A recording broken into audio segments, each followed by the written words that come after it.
कौशाम्बी की धरती पर आज भारत रत्न बाबा साहब भीमराव अंबेडकर की जयंती समारोह में सम्मानित मंच, आप सम्मानित जन, यहाँ जितने भी कलाकारों ने अपनी प्रस्तुति दी, आप सभी का दिल से आभार। और इस कार्यक्रम के आयोजक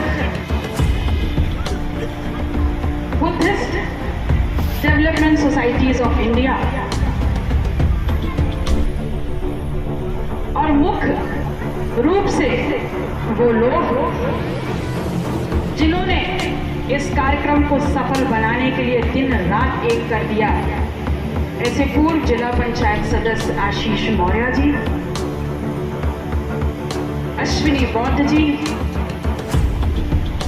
जिनका नाम ले पाए और जिनका नाम नहीं ले पाए, आप सभी का दिल से आभार व्यक्त करती हूँ। आप सभी को धन्यवाद देती हूँ कि आप लोग लंबे समय से यहाँ बैठ करके न सिर्फ इस कार्यक्रम में ऊर्जा बढ़ाने का काम कर रहे हैं, बल्कि ये उम्मीद रखती हूँ कि यहाँ से जाते वक्त एक संकल्प और अपनी जिंदगी का एक ध्येय लेकर जाएंगे। 2500 से 3000 साल पहले तथागत गौतम बुद्ध ने कहा था, बहुजन हिताय बहुजन सुखाय। और हम बहुजन आज इतने सालों में भी ये समझ नहीं पाए कि ये जो अधिकांश लोग हैं, जो बहुतायत लोग हैं, जो बहुजन हैं, उनका सुख और उनका हित ही इस देश में सर्वोपरि है। इसी बात को, बहुजनों के इन्हीं हितों को, इन्हीं सुखों को लिपिबद्ध किया, सूचीबद्ध किया बाबा साहब भीमराव अंबेडकर ने। और जब सूचीबद्ध किया तो हम बहुजनों का धर्म ग्रंथ, इस देश का भारतीय संविधान हमको दे दिया।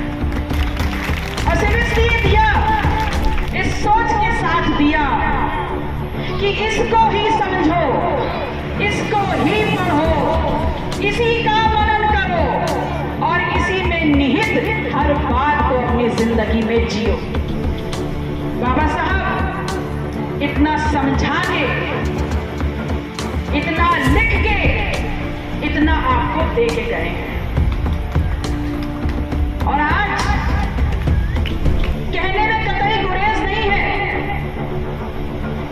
कि ये धरती, इस देश की धरती तथागत गौतम बुद्ध के नाम से अलौकिक है। और अगर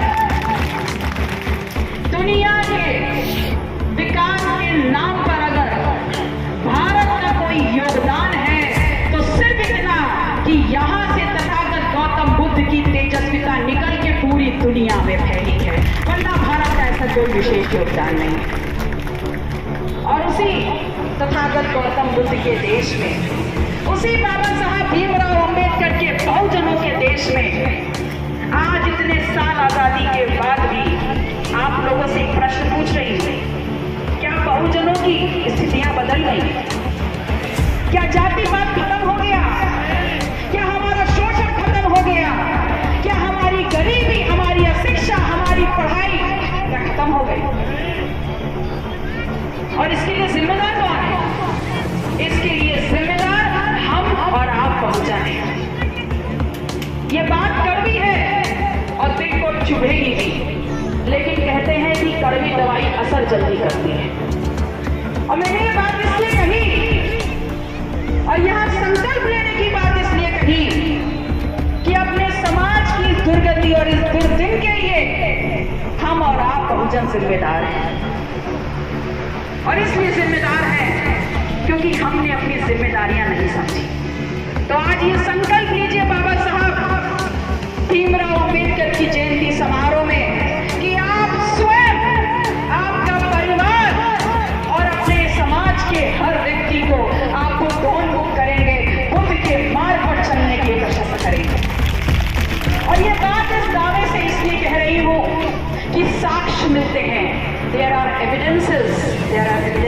अपना लाइव जीते जागते साक्ष्य मिलते हैं कि जिस भी सभ्यता ने, जिस भी समाज ने और जिन मनुष्यों ने तथागत गौतम बुद्ध के दिए हुए देशनाओं को अपनी जिंदगी का मूल मंत्र माना है, वो आज दुनिया पे राज कर रहे हैं। आपके सामने जापान और चाइना का उदाहरण है।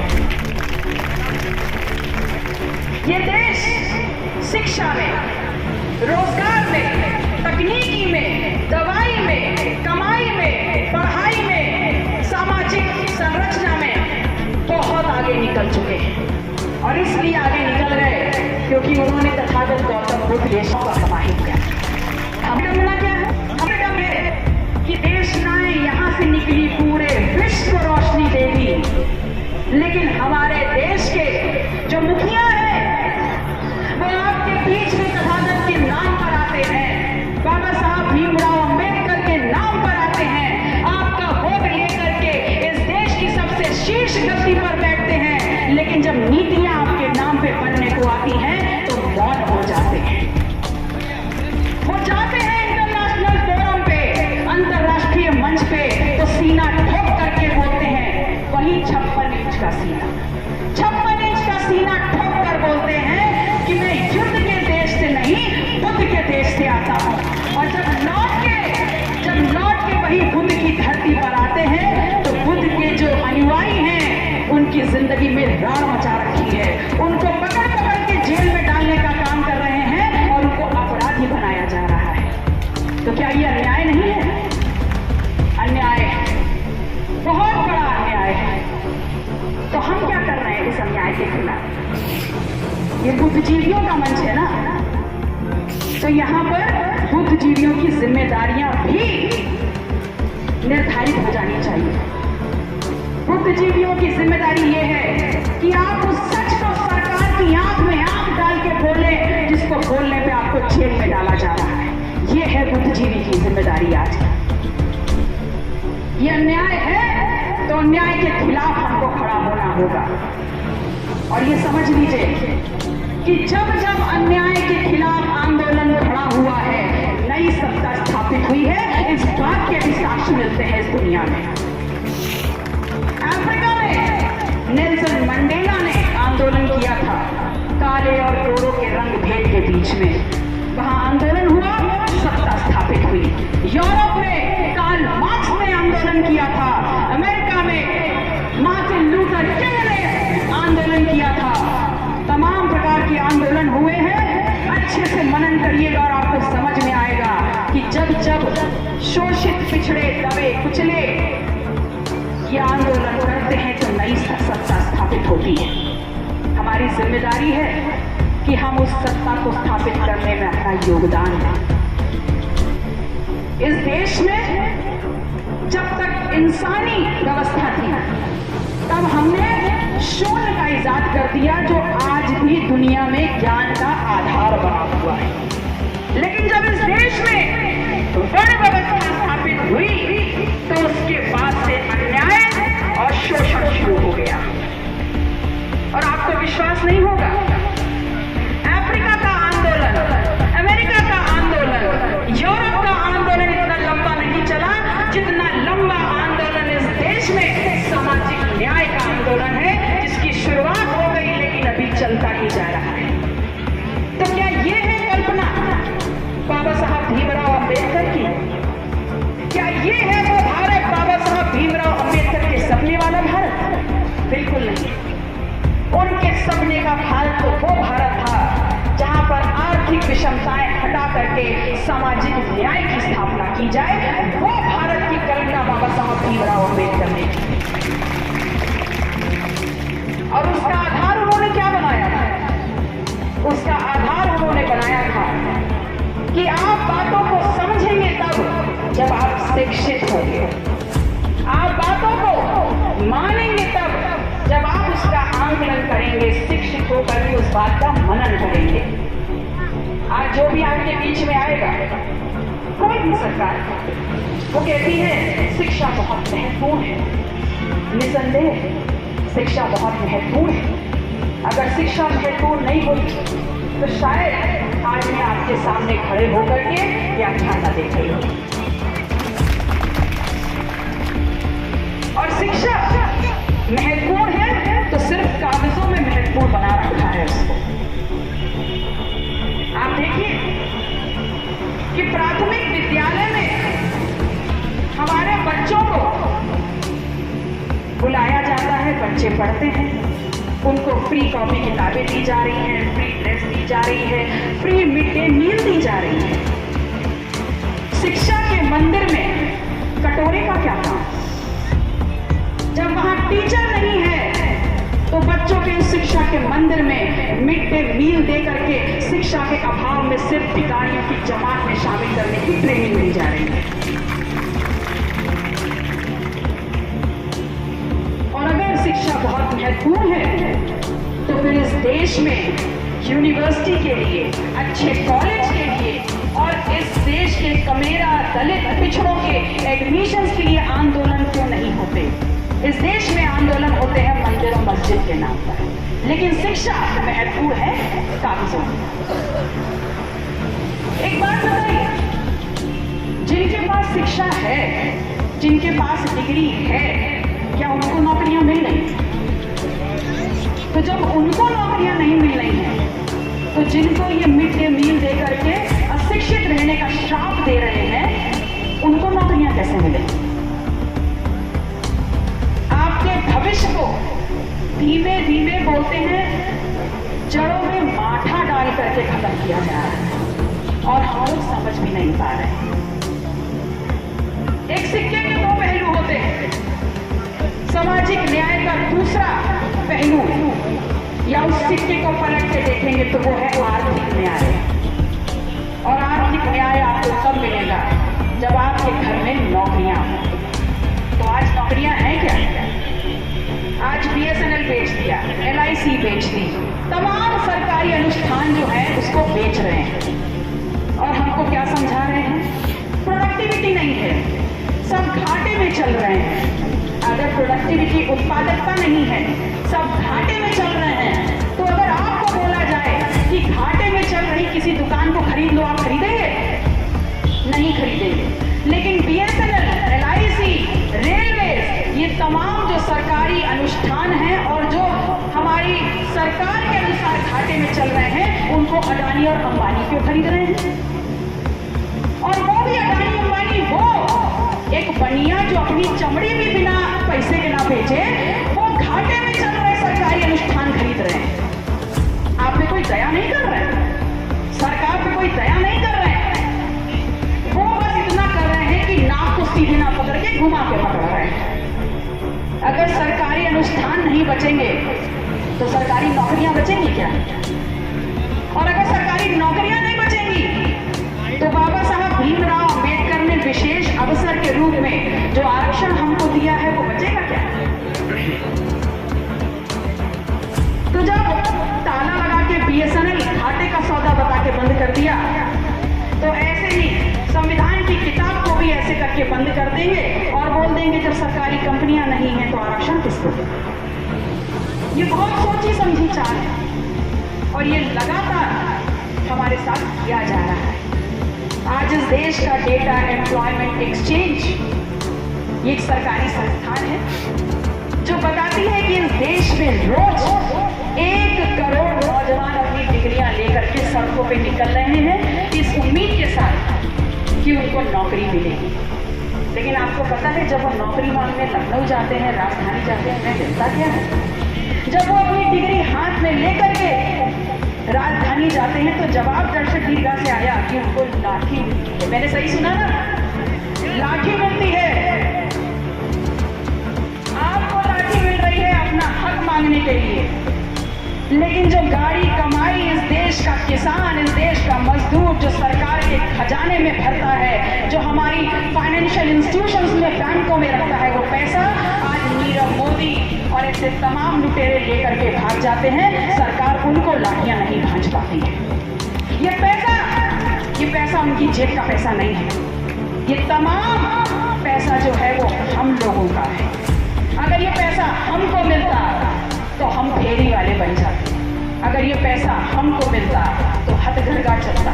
अगर ये पैसा हमको मिलता तो हम शायद छोटी छोटी दुकानें लगा करके अपने परिवार के बच्चों की पढ़ाई के लिए पैसा पैदा कर पाते। लेकिन इस देश की सरकार ने, मुखिया ने अपनी नाक बचाने के लिए और समाज को दबा देने की चंद मुट्ठी भर लोगों को ये तमाम पैसा आसानी से लूटने का अधिकार दे दिया। और इस देश का जो समाज है, जो बहुजन है, वो तड़प रहा है अपनी थाली में रोटी के लिए, अपने जेब में कमाई के लिए और अपने बच्चों की पढ़ाई के लिए। तो आज वर्तमान में जब हमारे पास दवाई नहीं है, हमारे पास कमाई नहीं है, हमारे पास पढ़ाई नहीं है, हमारे पास नौकरी नहीं है, तो बचा क्या? बचा सिर्फ इतना कि आज हम शायद अपनी जिम्मेदारियां समझ नहीं रहे हैं और बाबा साहब भीमराव अम्बेडकर की जयंती मना करके अपना फर्ज अदायगी कर रहे हैं। लेकिन याद रखिए कि आज बाबा साहब भीमराव अम्बेडकर की जयंती तो वो भी मना रहे हैं जो उस वक्त बाबा साहब भीमराव अम्बेडकर के नाम पर थूका करते थे और उनको जिंदा दिया करते थे। वो बाबा साहब भीमराव अम्बेडकर जिन्होंने पूरी जिंदगी जिल्लत झेली, अपमान झेला, लेकिन जब इस आजाद भारत का संविधान बनना था तो तमाम काबिल लोगों के बीच में सिर्फ एक दलित का बच्चा ही उनको काबिल नजर आया, जिसने अपनी लेखनी से सबके लिए संविधान लिख दिया, सबके लिए सम्मान और बराबर का आधार लिख दिया। उनको मौका मिला तो वो लोग मनुस्मृति लिखते हैं, लेकिन दलित के बच्चे को जिसने जिंदगी भर अपमान झेला, जब उसको मौका मिला तो उसने हर समाज के व्यक्ति के लिए सम्मान और आधार लिख दिया। ये सोच है इस देश के बहुजन की। लेकिन क्या हम जोश में अपने होश खोते हैं? सिर्फ ऐसे आयोजन कर करके अपने जिम्मेदारियों की खाना पूर्ति कर दें। अगर खाना पूर्ति करने का विचार आपके मन में है तो आपको जलते हुए जंगल में बैठी उस चिड़िया की बात याद दिलाते हुए अपनी बात को समाप्त करूंगी कि जब एक जंगल जल रहा था तो तमाम पक्षी उड़ गए, लेकिन सिर्फ एक चिड़िया थी जो अपनी चोंच में पानी भर भर करके वो आग बुझाने का काम कर रही थी। तमाम भागते हुए परिंदों ने कहा, ए चिड़िया, तेरी चोंच में जितना पानी है उससे जंगल की आग नहीं बुझेगी। तो चिड़िया ने मुस्कुराते हुए कहा, मुझे पता है मेरे डाले हुए पानी से आग नहीं बुझेगी, लेकिन जंगल ये जब ध्वस्त हो जाएगा तो मेरा नाम आग बुझाने वालों में लिखा जाएगा, डरकर भागने वालों में से नहीं लिखा जाएगा। इसलिए आप लोगों से कहते हुए रजा ले रही हूं कि याद रखिएगा, सामाजिक न्याय की लड़ाई हमारी और आपकी है। अगर खून बहाना है तो हमें बहाना है, ढाल लगानी है तो हमें लगानी है, और अगर पानी डाल के इस आग को बुझाना है तो वो भी हमें ही करना होगा। कोई दूसरा हमें दलदल से निकालने के लिए नहीं आएगा। ये हथियार हमारा है। और ये कह के जा रही हूं कि अगर संविधान में आज आई तो खून बहेगा सड़कों पे, अगर बहुजनों के हित को लूटा जाएगा तो खून बहेगा सड़कों पे, और अगर अपने समाज के लिए अगर अधिकार मांगने के लिए मुझे बागी बनना होगा तो ये बेटी बागी बनने को तैयार है। आप सभी को साधुवाद देते हुए, बहुत बहुत आभार देते हुए कि आप लोगों ने मुझे यहाँ पर आकर के अपनी बात रखने का मौका दिया। नमो बुद्धाय, जय भीम।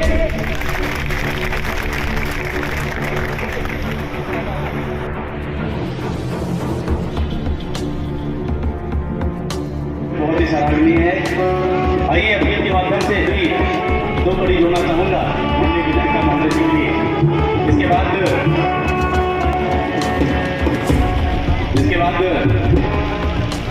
गीतों की श्रृंखला तो जारी रहेगी, लेकिन एक विषय जरूर आपको बताना चाहूंगा।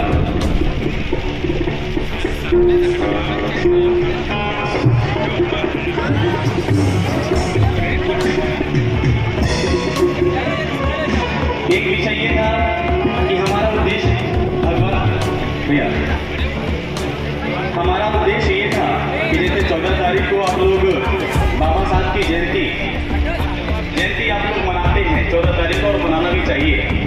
और आप लोग अपने गांव में, अपने चौराहों पे आप लोगों ने मनाया, लेकिन हम लोगों ने, हम और आशीष नेताजी ने और बहुत से बुद्धिजीवी टाइप के लोग हैं जिनसे हम लोगों ने मीटिंग किया, बातचीत किया कि एक कार्यक्रम ऐसा हो जो कार्यक्रम में तमाम लोग उपस्थित हो सके और एक शाम बाबा साहब के नाम ये कार्यक्रम